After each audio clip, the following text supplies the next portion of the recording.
distinguidos magistrados e invitados ilustres, excelentísimas autoridades en nuestra Casa de Estudios, distinguida comunidad universitaria y público en general, tengan ustedes muy buenas tardes. Nuestras brillantes ponencias académicas desarrolladas en el marco del seminario Jornadas de Derecho Constitucional se cerrarán con broche de oro el día de hoy a través de una conferencia de carácter internacional, la misma que lleva por título La Reforma Judicial de México, actividad académica desarrollada además de la mano del Tribunal Constitucional del Perú.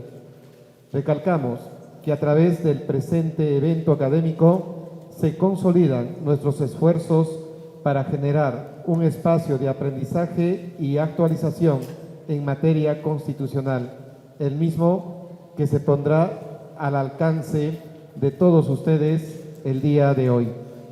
A continuación, tendremos el desarrollo central de la conferencia titulada La Reforma Judicial en México, a cargo del doctor Rubén Arturo Sánchez Valencia, magistrado del Circuito del Poder Judicial de la Federación en México, ahora en retiro, a quien lo vamos a recibir con un fuerte aplauso.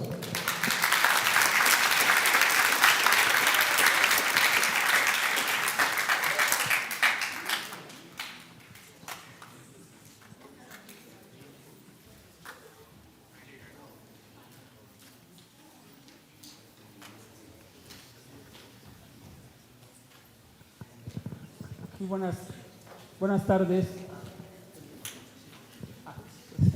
Buenas tardes a todas y a todos. Me da mucho gusto estar aquí. Veo mucha juventud y entonces me siento identificado porque yo voy a seguir siendo joven hasta el último día de mi existencia porque la juventud está en el alma. Así es que gracias.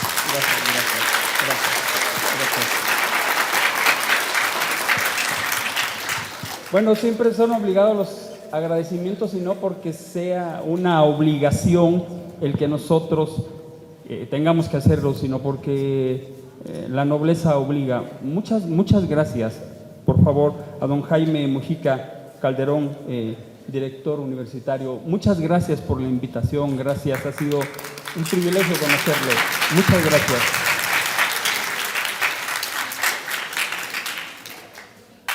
Gracias, señor. Gracias.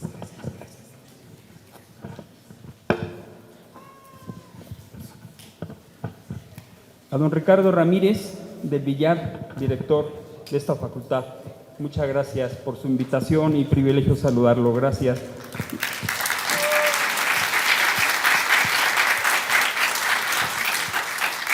Y a mi amigo, adiós, gracias, de hace mucho tiempo, don Francisco Morales Arabia, doctor, gracias por la invitación, privilegio, gracias, estoy aquí por ti, gracias.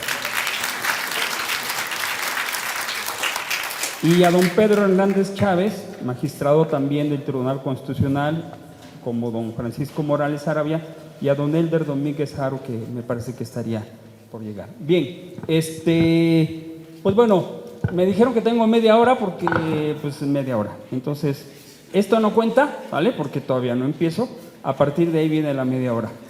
Y bueno, y al final haré referencia a una persona que también está aquí, pero lo quiero dejar para el final. Bueno, muy bien. A ver, ¿qué dijeron los franceses en 1789 con su Declaración de los Derechos del Hombre y del Ciudadano? Perdón, compañeras, así se llama, del hombre y del ciudadano. Así se llamaba. Y después hubo una mujer que quiso, y de hecho intentó promulgar una declaración de la mujer, Olympe de Gouges, y por supuesto, pues la decapitaron, lamentablemente. ¿Pero qué decían los franceses en 1789?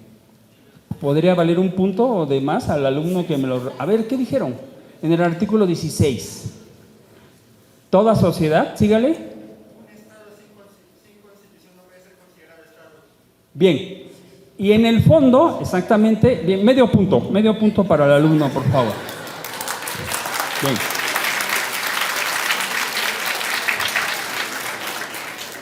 En el artículo 16 dijeron, toda sociedad en la que no está asegurada la garantía de los derechos ni determinada la separación de poderes carece de constitución. No tiene constitución y entonces su compañero está en lo cierto. ¿Y cuáles en consecuencia son los contenidos mínimos de una Constitución? Los derechos, sus garantías y la división de poderes. Y la división de poderes ha existido siempre. Y la idea es que sean pesos y contrapesos, o check and balance, como dicen en Estados Unidos. Que el poder se contenga, que no permitan que haya un superpoder. Quizá las realidades nos han llevado, pues sí, a superpoderes que primero era, pues de alguna manera, totalitarismo y después se vuelven dictaduras. Bien, en México se había sostenido, de alguna manera, pues esta división de poderes.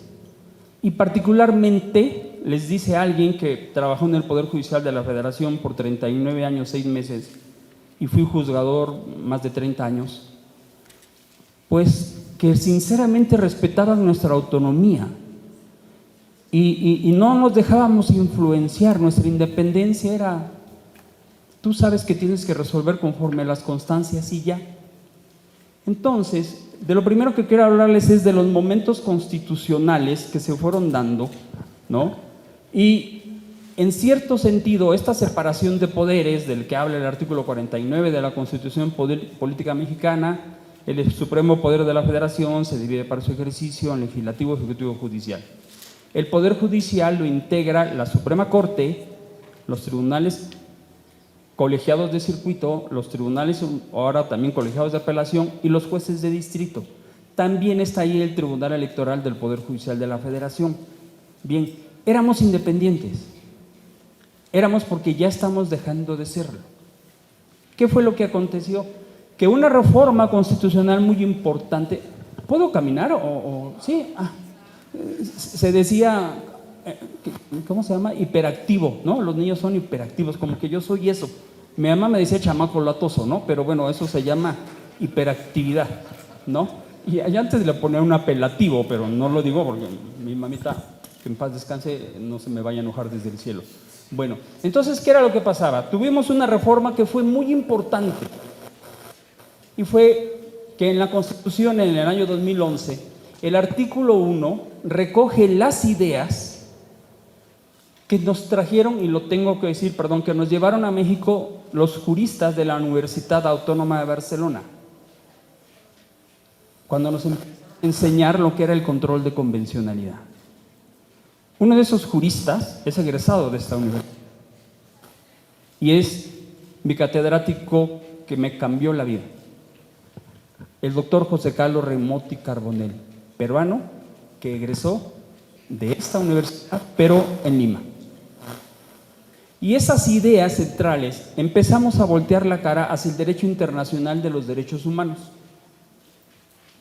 ¿Y qué dijo el artículo primero? En los Estados Unidos mexicanos, párrafo primero, todas las personas gozarán de los derechos humanos reconocidos en esta Constitución y en los tratados internacionales de los que el Estado mexicano sea parte, así como de las garantías para su protección, cuyo ejercicio no podrá restringirse ni suspenderse, salvo los casos y bajo las condiciones que la Constitución establezca. Constitucionalismo puro, supranacionalidad pura. Y esas ideas, en un máster que impartió la Autónoma de Barcelona en México, las recogimos de esos catedráticos. Y recuerdo mucho una frase que precisamente don José Carlos, por favor, amigo, me la enseñó. Él decía: no olvidemos que las revoluciones inician en los despachos de los profesores. Y sí es cierto. Gracias, amigo. Gracias. Inician en los despachos de los profesores. Pero las revoluciones pacíficas, las intelectuales, son así. Démosle lugar a los derechos y a las garantías. Hagámosle saber a las personas que las autoridades están obligadas a respetar esos derechos y esas garantías. ¿Quiénes eran los garantes de los derechos? Pues nosotros en el Poder Judicial de la Federación, las personas juzgadoras. Ahí mismo vino un párrafo segundo, reforma de 2011, que dijo: las normas relativas a los derechos humanos se interpretarán de conformidad con esta Constitución y los tratados internacionales de la materia, favoreciendo en todo tiempo a las personas la protección más amplia. Principio pro persona. Las normas relativas a los derechos humanos se interpretan de conformidad con la Constitución y los tratados. Olvídate de la jerarquía. Debes de tomar en cuenta tanto la Constitución como los tratados. Y, pues sí, de alguna manera, esta legitimidad que nos daba las personas juzgadoras, la anclábamos desde ahí y empezamos a interpretar en nuestras decisiones, no solo desde lo que la Constitución estableciera, sino también desde aquello que decían los tratados internacionales. Y la expresión control de convencionalidad lo llevamos a la práctica. Bien, íbamos bien, yo creo que íbamos bastante bien. Es en 1994 cuando la Suprema Corte se convierte en nuestro Tribunal Constitucional. Así lo que son mis dos amigos, jueces del Tribunal Constitucional, magistrados del Tribunal. La Corte también lo tenía, bueno, lo tiene todavía. 11 ministros, jueces constitucionales, que llevaban de alguna manera la decisión final en la interpretación constitucional.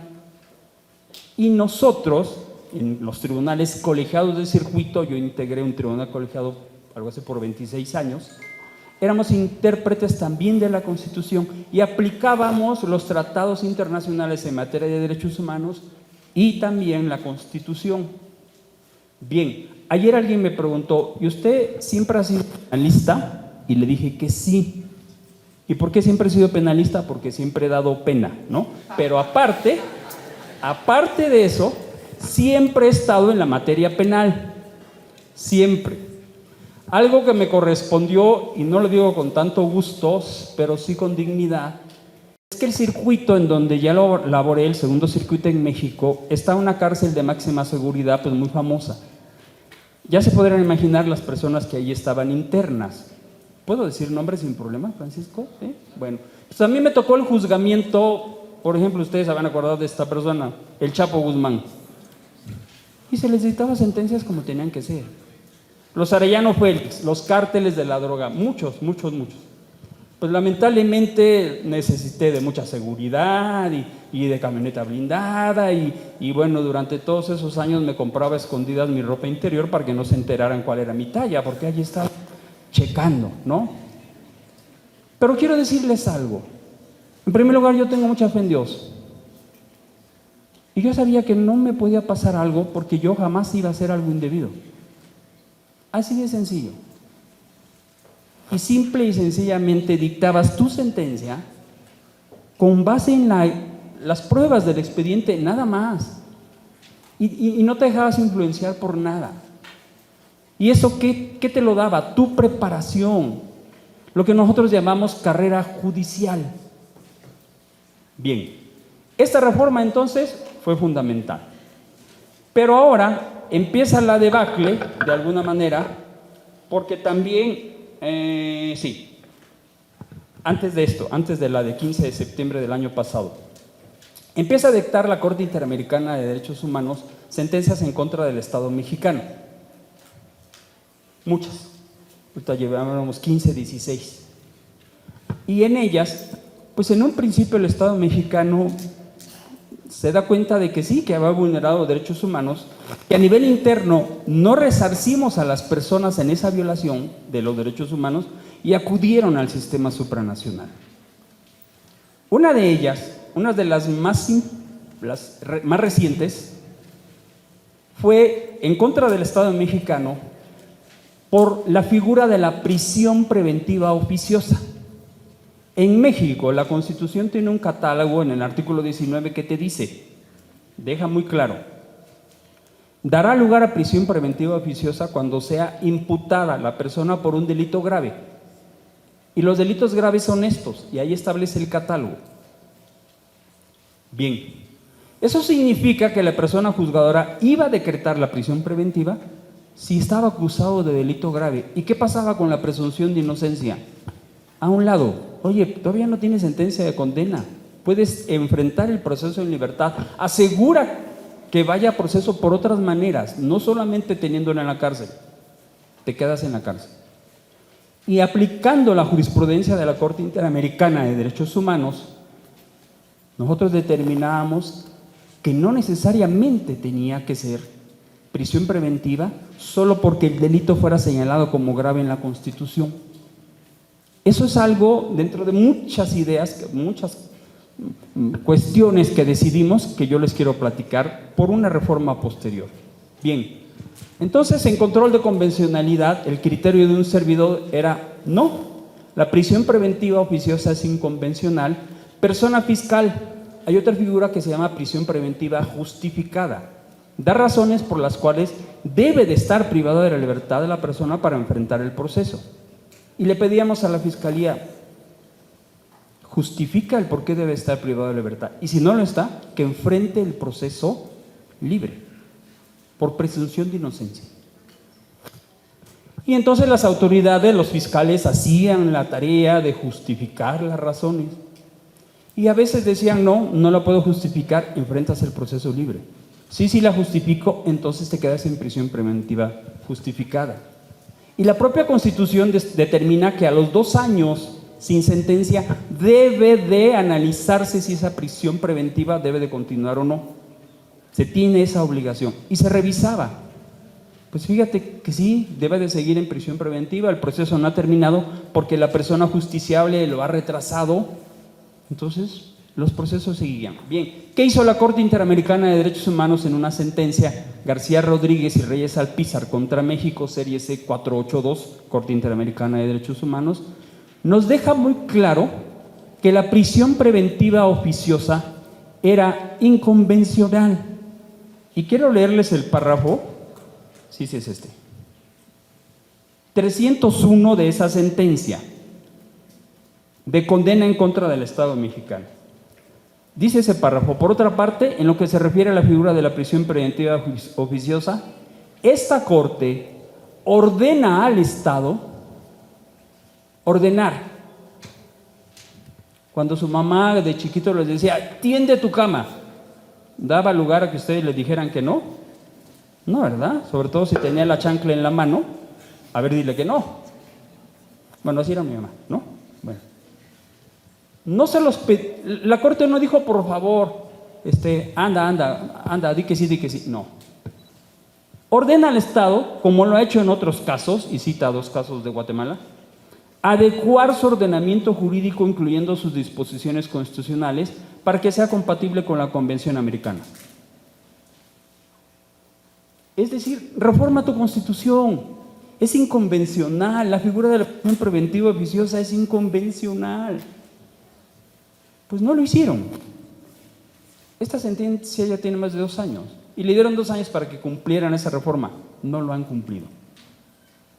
Momentos constitucionales. Esta sentencia era para que las cosas cambiaran. Bien, dejo aquí esto un poquito en el aire porque voy a regresar. Quiero hablar ahora, sí, exactamente, sí, de la reforma constitucional del 15 de septiembre de 2024. ¿Y cuál fue esa reforma constitucional? Ahora, el Poder Judicial de la Federación, las personas juzgadoras, va a ser distinta la manera en cómo van a llegar a ser personas juzgadoras. Usted me acaba de decir que acaban de firmarse, lacrar los exámenes de personas juzgadores supernumerarios, que ustedes examinan y determinan si está en aptitud o no de ser persona juzgadora. Así de sencillo. ¿Cómo era la carrera judicial? Si me permiten mi historia, que es la que yo conozco, pues yo empecé siendo actuario judicial, seguí al puesto de secretario de juzgado, luego de secretario de tribunal colegiado, luego secretario de estudio y cuenta en la Corte, y la Suprema Corte te nombraba juez, pero porque ya habías la carrera, ya habías llevado a cabo la carrera judicial.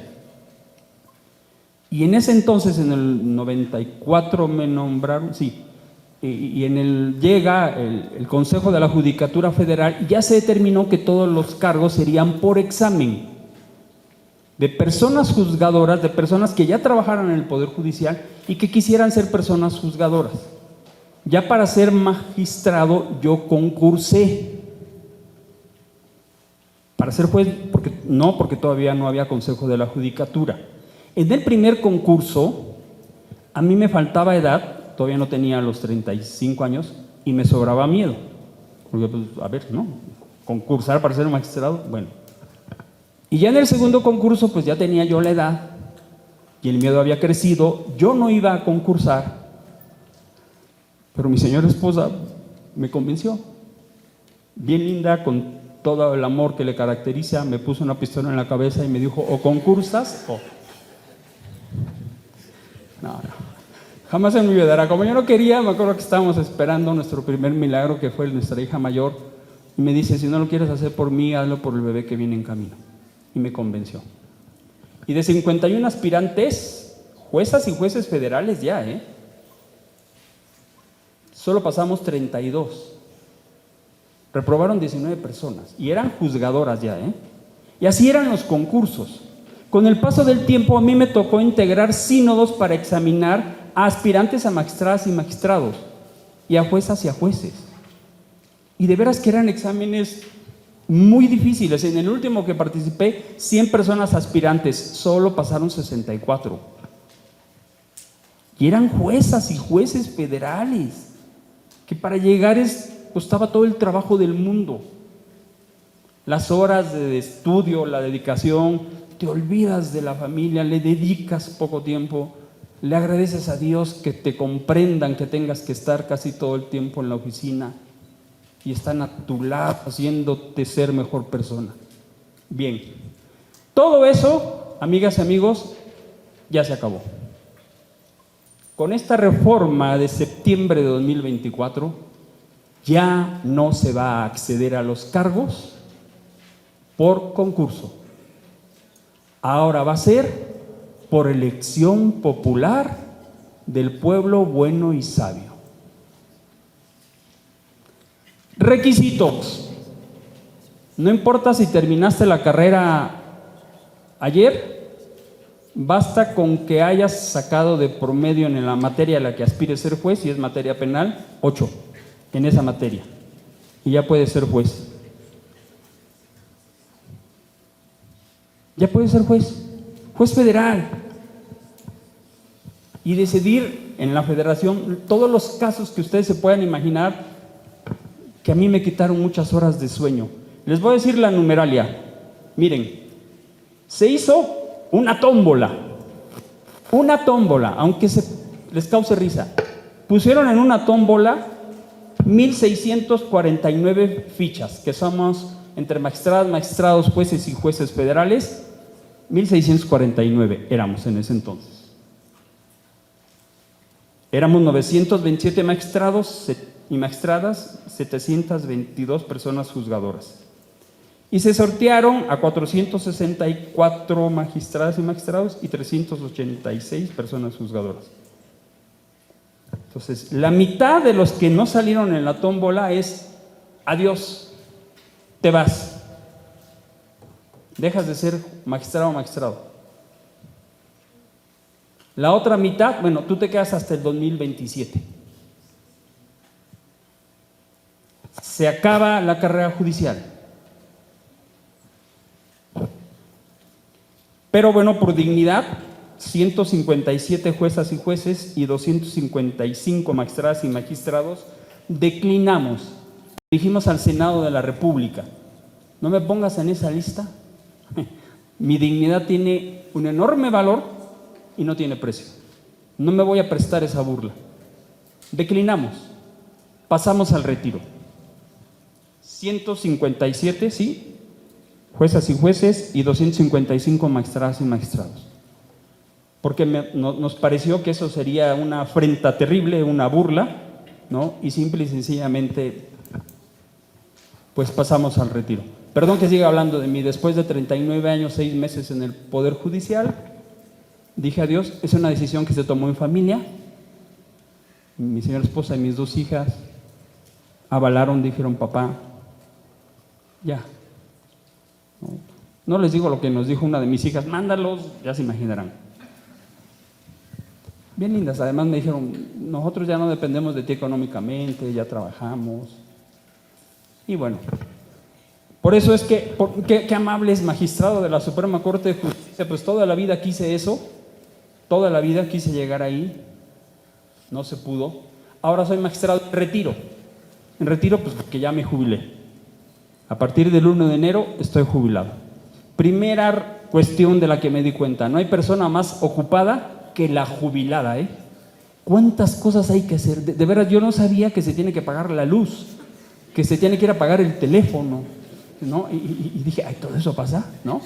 Entonces, sí decirles que ya andan tras de mí, después de mi jubilación, 5 compañías: la compañía de gas, la compañía de luz, la compañía de agua, la compañía telefónica y la compañía del sistema de televisión por cable, pidiendo que ya les pague. Pero le estoy diciendo que me esperen, pues que todavía no me dan lo de mi pensión. Y sí es cierto, todavía no me han dado lo de la pensión. Pero cuando pones por encima de tu dignidad, las cuestiones económicas se hacen a un lado. Bien. Regreso entonces. ¿Cuánto me queda, Francisco? Media hora. ¿Sigo? Sigo. Bueno, gracias. Se me va el tiempo. A ver, ¿de qué más les quería hablar? Rapidísimo. Miren, compañeras y compañeros. ¿Qué aconteció entonces cuando te das cuenta que ahora las personas juzgadoras pues van a ser decididas por el Parlamento? Que en todos los asuntos va a haber línea.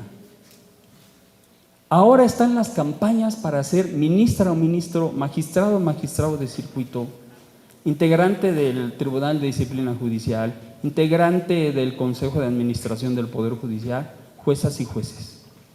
Le he enviado a algunas personas, hay personas que se promocionan, pues más bien por sus atributos físicos en estas redes sociales. ¿TikTok se llama algo así? ¿Sí? TikTok.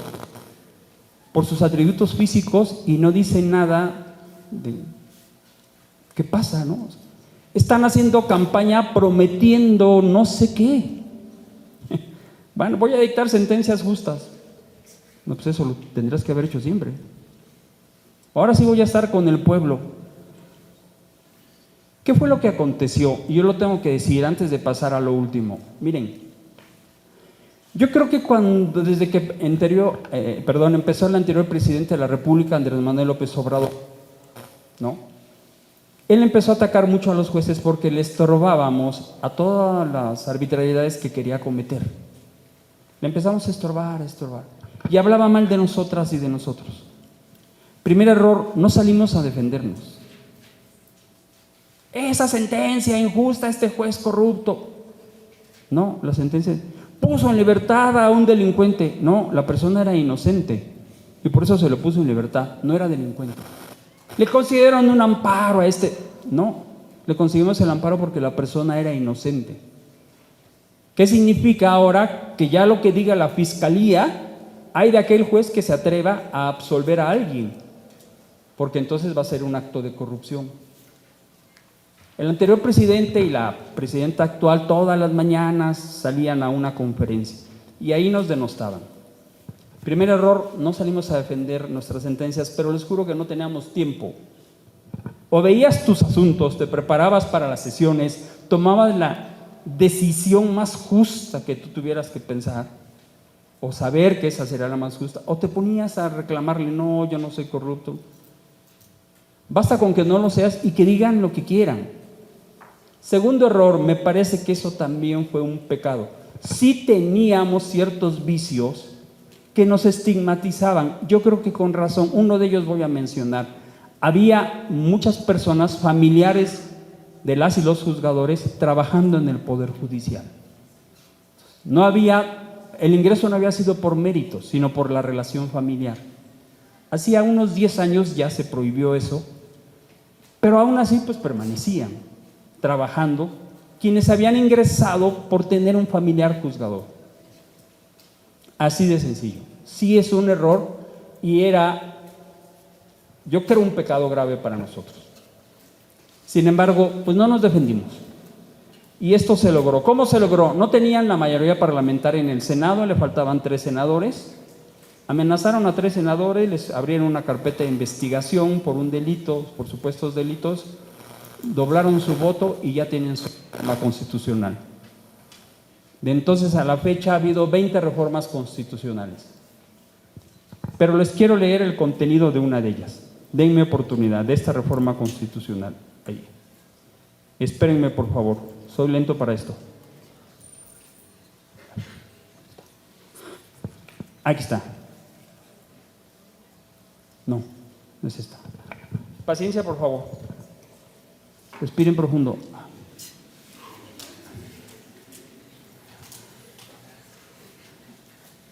Espérenme. ¿Dónde está? Aquí está. Artículo 19 del que les hablaba, ¿no? No, esta es la de 31 de enero. Espérenme, por favor. Aquí está. Sí. Paciencia.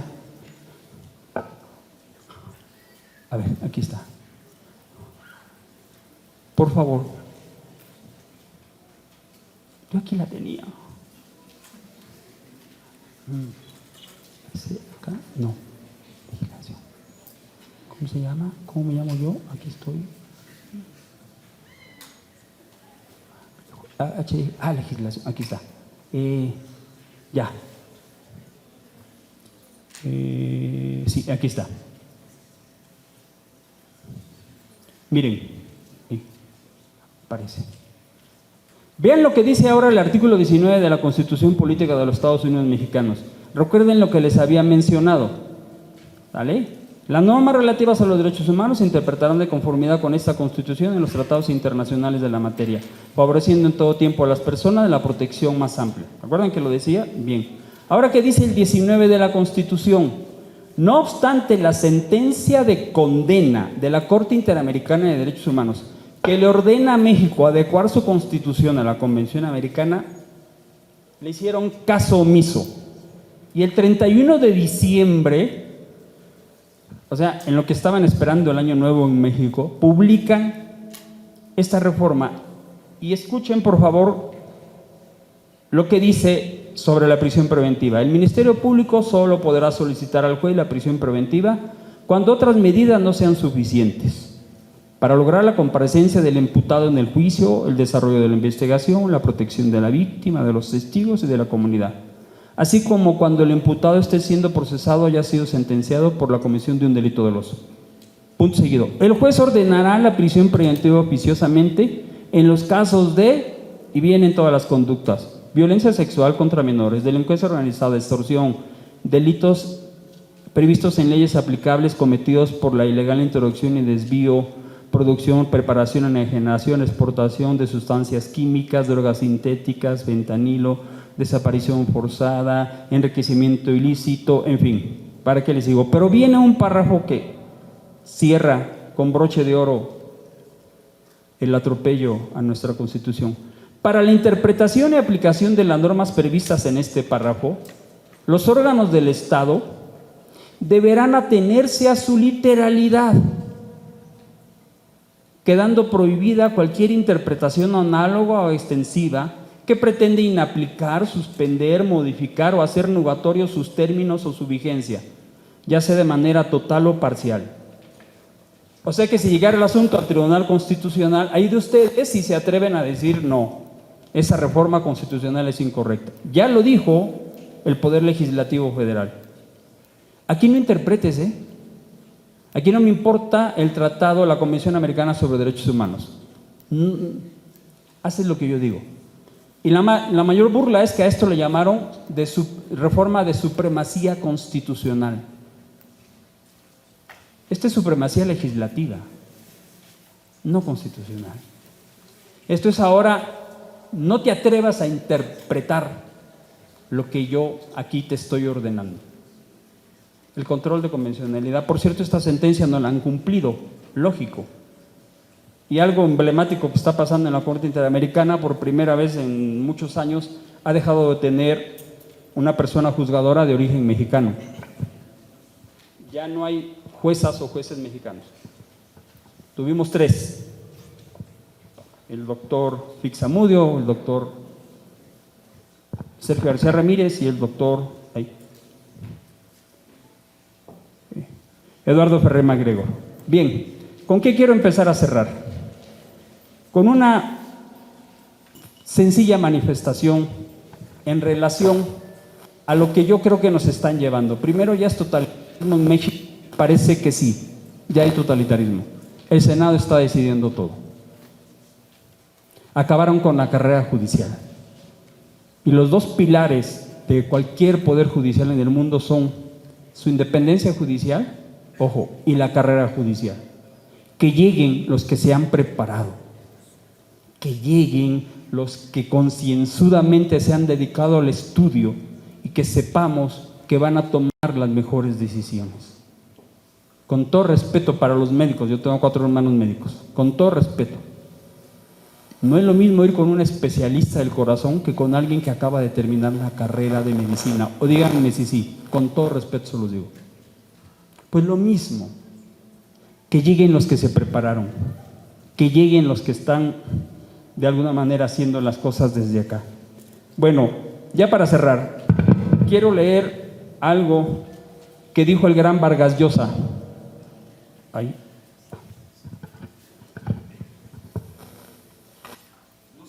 No sé cómo se voltea una fotografía, entonces, perdón, ya, no se burlen. Yo no soy millennial, ustedes sí, espérenme.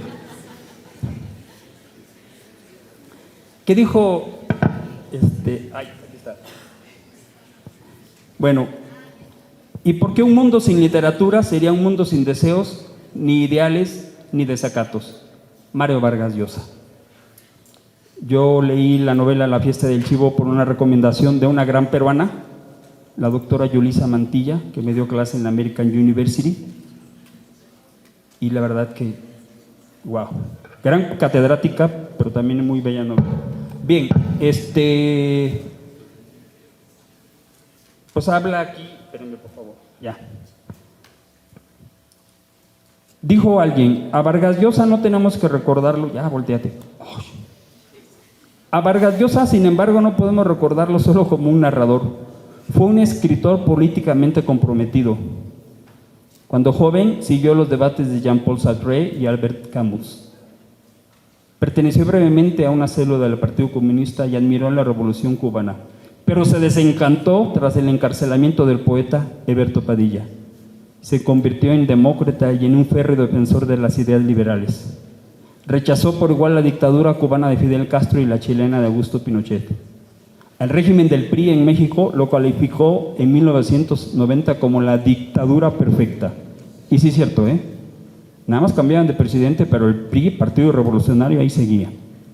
La izquierda autoritaria, que lo adoraba, López Obrador adoraba a Vargas Llosa porque dijo que el PRI era la dictadura perfecta, ahora lo repudia. En 2021, el presidente mexicano López Obrador dijo que le daba gusto escuchar, observar, constatar la decadencia de Vargas Llosa. Cuando yo les aseguro que es ignorante presidente, jamás leí una novela de él. Y porque ni siquiera estoy seguro de que supiera leer. Así de sencillo. Simple y sencillamente, cuando te señalan y te hacen saber que eres un autoritario, pues por supuesto que te van a incomodar. Así de sencillo. Y bueno, a reserva de que me parece que va a haber intervenciones de mis colegas, de mis amigos, pues yo nada más quisiera aprovechar este momento, pues por supuesto para reiterarle a mi amigo Francisco que siempre ha sido un privilegio su amistad, que te reconozco toda tu capacidad, las coincidencias en Barcelona, en las instancias académicas y en tus participaciones en estos foros que se organizaban, pues siempre provocaste mi admiración y ya te he dicho que te suplico que me sigas considerando como tu alumno, porque yo aprendo mucho de ti, como el ignorante alumno que siempre he sido, porque yo voy a ser un ignorante alumno siempre, pero todos los días tratar de seguir aprendiendo. Y por otro lado, pues gracias a la universidad por esta invitación, y quiero cerrar con algo porque hoy para mí también es un día histórico, además de que conocí a Arequipa y que acabo de ver este precioso volcán de ese, que me están asegurando que no está, ya está inactivo, nada más me fallan y van a ver, bueno, vale, bendito a Dios. Hasta que se vaya, hasta que no sé, sí, perfecto. Bueno, yo quiero aprovechar que esto para mí también es un momento así como que muy histórico por varias razones, pero bueno, miren, las cosas buenas que te va dando la vida, siempre hay que saber reconocerlas como una bendición de Dios. y Dios bendice a todos por igual. Por cierto, Él es muy democrático en eso. De cada quien depende cómo va a tomar las cosas. Y bueno, es la primera vez que mi señora esposa me acompaña a una plática, después de como 40 años que yo he perorado y que he dictado conferencias, ¿no? Y entonces pues estoy muy contenta porque ella está aquí. Y quiero pues reconocérselo y recordarle unas palabras que ya alguna vez le dije. Y eso fue cuando en 2004 el Consejo de la Judicatura Federal me ratificó en el cargo de magistrado. Después de 6 años de magistrado, analizaban tu historial y determinaban si podías seguir en el cargo o no. Y revisaban si habías tenido imputaciones de actos de corrupción. No saben cómo nos controlan. Y qué bueno, no pasa nada. Que analicen mis cuentas bancarias y eso será empobrecimiento explicable, ¿no? Así de sencillo. En lugar de enriquecimiento inexplicable, empobrecimiento explicable. Pero nuestras hijas son profesionales y su universidad, gracias a Dios, con el fruto de mi trabajo y con la compañía de mi señora esposa. Bueno, le voy a decir unas palabras que alguna vez le dije, en esa vez que yo dije el discurso en la ratificación. Aquí le voy. Y por supuesto me va a regañar porque me dijo, no se te ocurra hablar de mí, pero bueno, no pasa nada. Me tocará lavar más ropa que de costumbre, es todo. Acepto el castigo. Le dije y le repito ahora, yo siempre he creído en la justicia, en los enunciados y silogismos que llevan a la razón. Esto lo tomé de ahí, el Premio Nobel de Economía Nash. Pero tras una vida de tales actividades, pregunto, ¿qué es verdaderamente la justicia? ¿Quién decide qué es la razón? Mi búsqueda me ha llevado a través de la teoría, las normas, lo irracional y de regreso. Y he hecho el descubrimiento más importante de mi carrera, el descubrimiento más importante de mi vida. Solo en las misteriosas ecuaciones del amor puede uno encontrar lógica o razón. Solo estoy aquí este día por ti. Tú eres la razón por la que soy. Tú eres todas mis razones.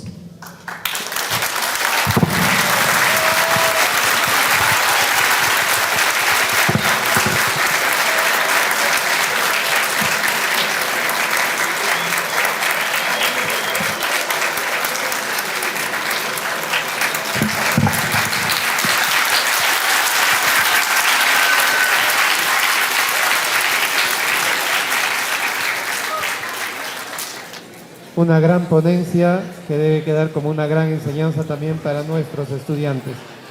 A continuación tendremos la intervención, en primer lugar, de nuestro magistrado del Tribunal Constitucional, el doctor Francisco Humberto Morales Saravia. Seguidamente, el magistrado del Tribunal Constitucional, doctor Pedro Hernández Chávez. Al revés. Perfecto. Primero, entonces, vamos a tener al doctor Pedro Hernández Chávez.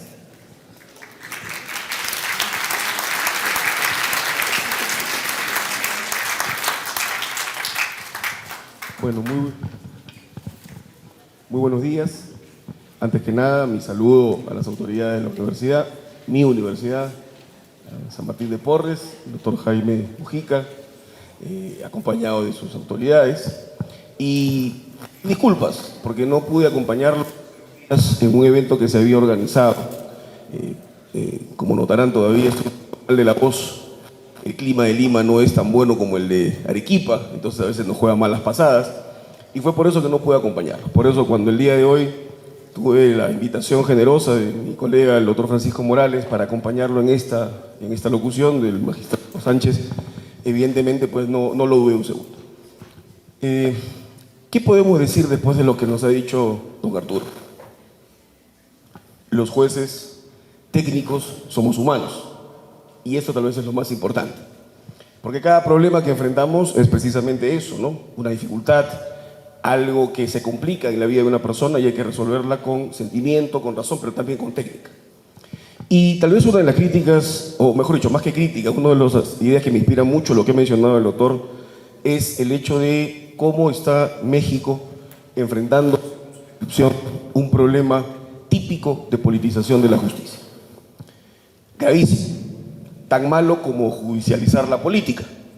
Y tal vez esas cosas también, cuando uno comparaba mentalmente lo que él describía, también lamentablemente a veces nuestro país ha tenido ese tipo de momentos. Judicializar la política, como el hecho de pretender que todo se resuelva con una óptica puramente jurídica, cuando sabemos precisamente que la Constitución no es solamente un instrumento jurídico. Lo es, norma fundamental, pero es norma fundamental porque tiene un pacto político que refleja un modelo de sociedad. Y muchas veces los valores y principios que contiene tienen que ser analizados un poco más allá del derecho. Pero también es malo politizar la justicia. En el propósito que él nos señalaba, ¿no?, que me hizo recordar mucho a lo que pasó en la Revolución Francesa, esa famosa frase imputada que solía repetir Napoleón Bonaparte, ¿no? Los jueces somos la boca de la ley. Eso en el fondo es denostar de una labor importante. Claro, ¿para quién? Para quien el juzgador es incómodo, para quien el juzgador es alguien que te parametra, y que precisamente la esencia del derecho constitucional es esa.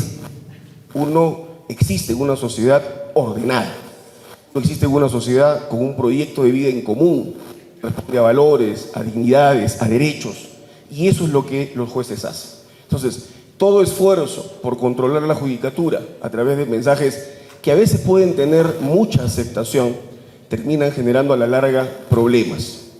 Y aquí lo último que quería decir, porque me han pedido que sea muy sucinto, porque si no vamos de frente, es este problema que se presenta siempre con la lógica de buscar, tratar de racionalizar lo que se hace.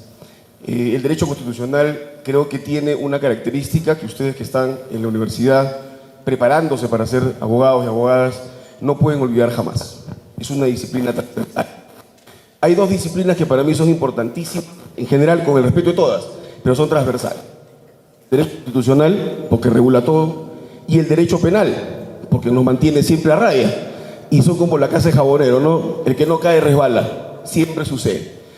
Pero claro, si vas a abrazar la disciplina constitucional, tienes que ser consciente de que estás en una enorme responsabilidad, que a veces te ponen disyuntivas de saber si realmente la democracia es el único valor que existe, porque estoy seguro que, como bien lo mencionaba el doctor Arturo, muchas de estas reformas constitucionales se han aprobado por mecanismos democráticos, pero no siempre la democracia termina definiendo lo mejor.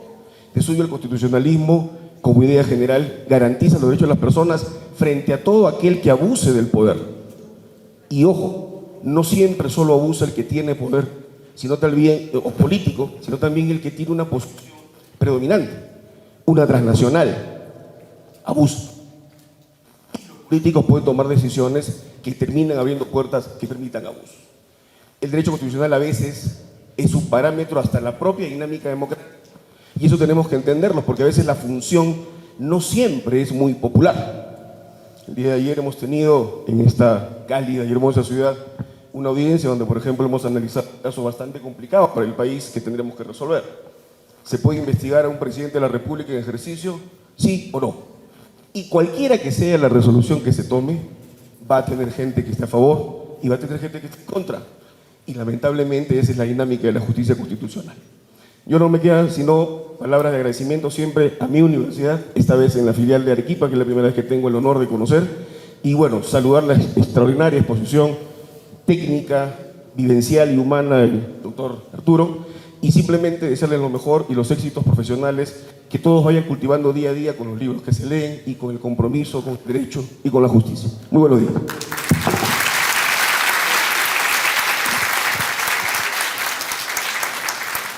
A continuación tendremos la intervención del magistrado del Tribunal Constitucional, doctor Francisco Humberto Morales Saravia.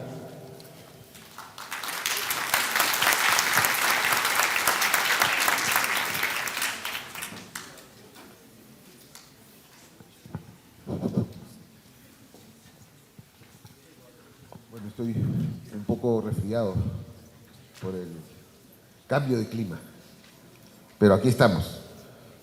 Cuando iniciamos este evento, todo salió como suelen suceder las cosas, ¿no? Un día Arturo me manda un WhatsApp, me saluda, yo le digo, ¿qué estás haciendo? Hay la posibilidad de organizar el evento, te vienes a Perú y aquí está, él con su esposa. Decisión, porque era un juez. Y la persona que abraza la carrera de juez tiene que ser decidido. Cuando esa frase que dice, no, al juez no le tiembla la mano, eso es verdad, pues. No le tiembla la mano porque sea malo, no. Le tiembla la mano porque es recto. Porque la justicia, la carrera judicial es una vocación. No cualquiera está preparado para ser juez, definitivamente. Ser juez es un apostolado. Y yo quiero, estimado Arturo, rendir un homenaje a tu carrera, a tu trayectoria, ¿no? Aquí, con los jóvenes peruanos, arequipeños, que son el futuro de mi país. Entonces, un fuerte aplauso para el doctor en su homenaje.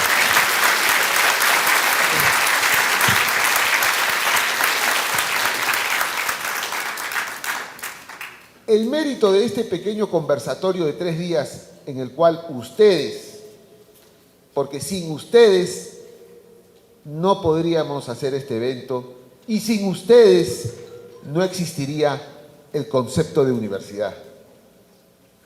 Es la experiencia comparada.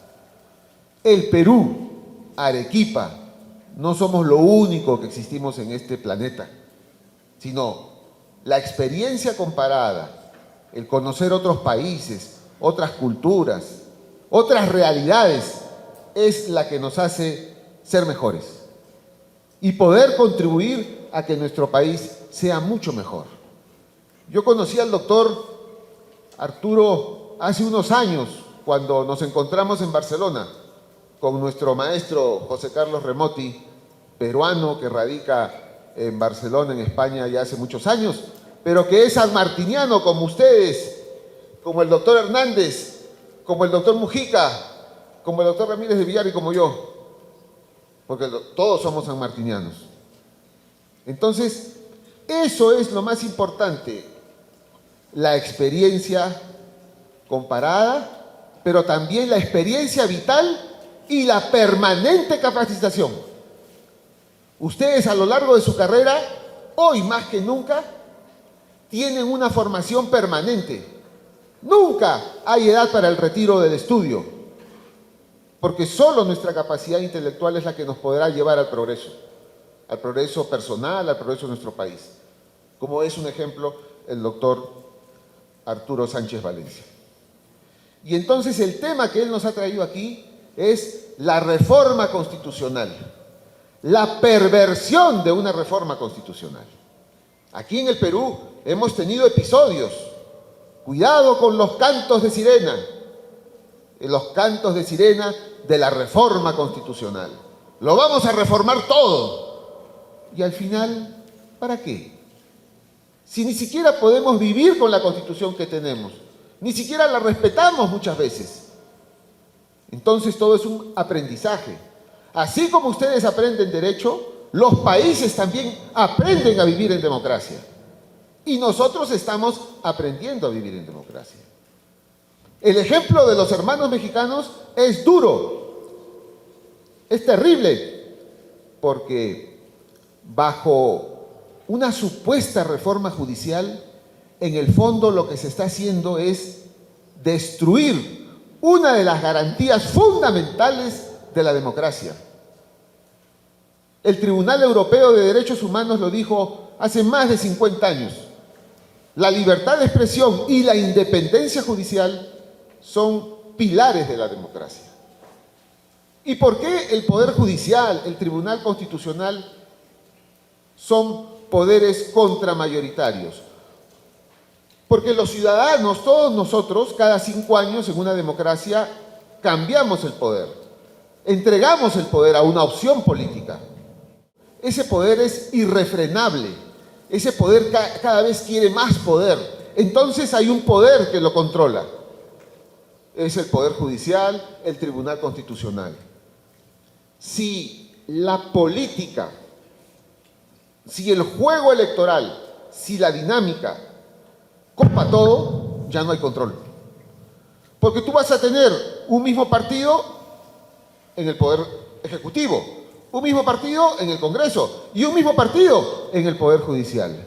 Y cuando el Poder Judicial se politiza, es el acabose. Lo hemos tenido eso en los regímenes comunistas que han existido a lo largo del siglo XX y que hoy perviven algunos repartidos por el mundo, pero que son minoritarios.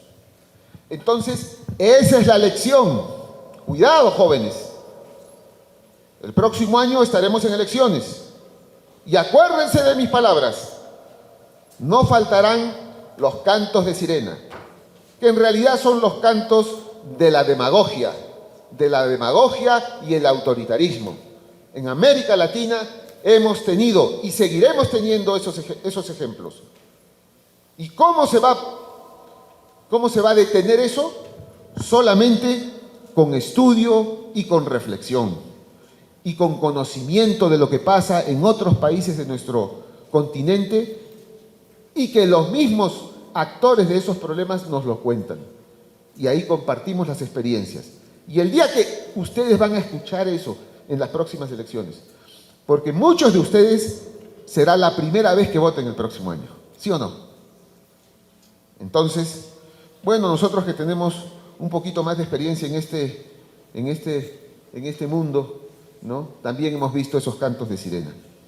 Entonces, yo solo quiero agradecerle a mi colega y amigo, el doctor Arturo Sánchez, a su compañera y esposa de tanto tiempo. Yo también, ya les dije que he venido con mi esposa siempre, yo también estoy acompañado de ella en todas mis jornadas, en mi trabajo y las jornadas académicas. A mi amigo, el doctor y magistrado Pedro Hernández, que ha estado presente con nosotros, que es un ejemplo de sanmartiniano total. Él estudió la carrera en la San Martín, obtuvo su magíster en Derecho Constitucional con una tesis brillante en la Universidad de San Martín de Porres y hace pocos años sacó su doctorado también en la Universidad de San Martín de Porres. Así es que un fuerte aplauso para un ejemplo de un sanmartiniano a carta cabal.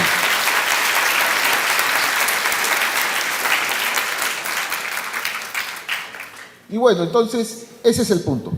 Hemos querido directamente, donde las papas queman en México con esa reforma judicial, que incluso, fíjense, ya hay acciones, si no me equivoco, ante el sistema interamericano. O sea, ese es un tema que va a dar que hablar. Pero como siempre se dice, no hay mal que dure 100 años, ni cuerpo que lo resista. Entonces, todos estos experimentos, que al final son experimentos nefastos, tendrán que ser nuevamente reencausados. Yo tengo esperanza de que eso será así, porque existe gente realmente democrática y lúcida que podrá contrarrestar esos ímpetus autoritarios del populismo demagógico que hoy recorre nuestro continente americano. Muchas gracias a todos.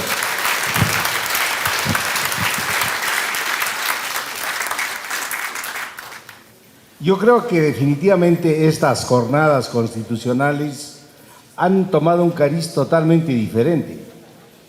Y digo diferente porque no solo hemos hablado de lo que es el Estado como organización política y jurídica, ¿no?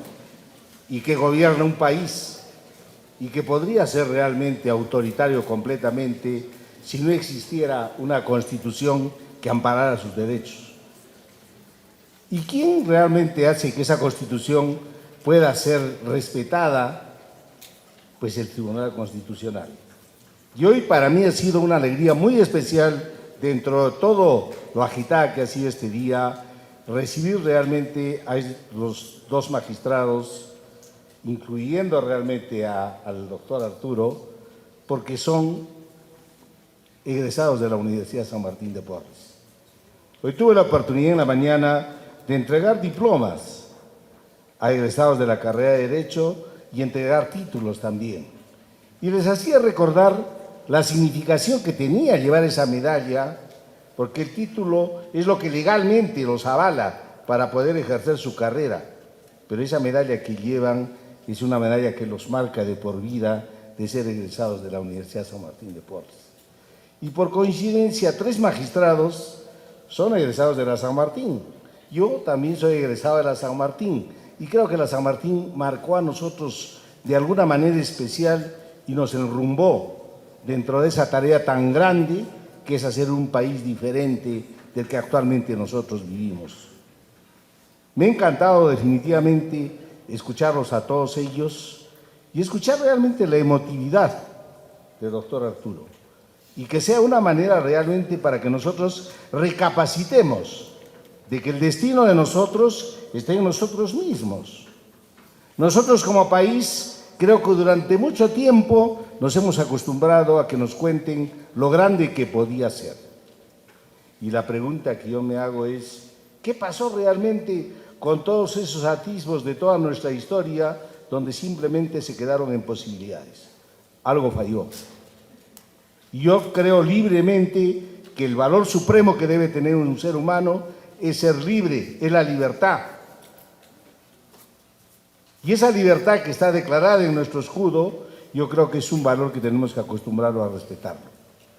Estamos en una etapa, como lo decía el doctor Pedro, muy difícil, porque tenemos cercano a unas elecciones donde lamentablemente hemos visto todo lo que ha pasado en el país y hemos visto arremecerse a las instituciones más representativas de nuestra sociedad. Felizmente hemos tenido un tribunal constitucional que se ha mantenido firme para hacer respetar la Constitución y para evitar las interpretaciones antojadizas que se hace de las leyes, porque es el único organismo que tiene la capacidad de hacerlo. Yo les agradezco a ustedes, no solo como sanmartinianos, porque es un honor tenerlos acá, les agradezco por esa vocación que han tenido de sacrificar un poco de tiempo para llegar de repente a ustedes y llegar a los alumnos de la universidad, a los alumnos de Derecho, que sepan que en la San Martín se forman peruanos dispuestos a luchar por un país diferente. Y en cuanto al doctor Pedro, sinceramente, doctor Pedro, lo felicito. Lo felicito por esa emotividad y por esa transparencia que tiene para decir las cosas, por esa sinceridad con que ha hablado. Me impresionó mucho realmente lo de la cuenta, pero que sus hijas estudiaron una carrera. Me encantó realmente ese amor que declara a su esposa. Creo que acá la mayoría tenemos todavía esa vocación y lucimos esto en la mano. Y creo que esa es parte de la institucionalidad que debe respetarse en nuestra sociedad. Mientras existan hogares, mientras exista amor en nuestras familias, yo creo que estamos encaminándonos hacia un buen destino. Chicos, yo creo que los doctores merecen un aplauso grande, muy grande.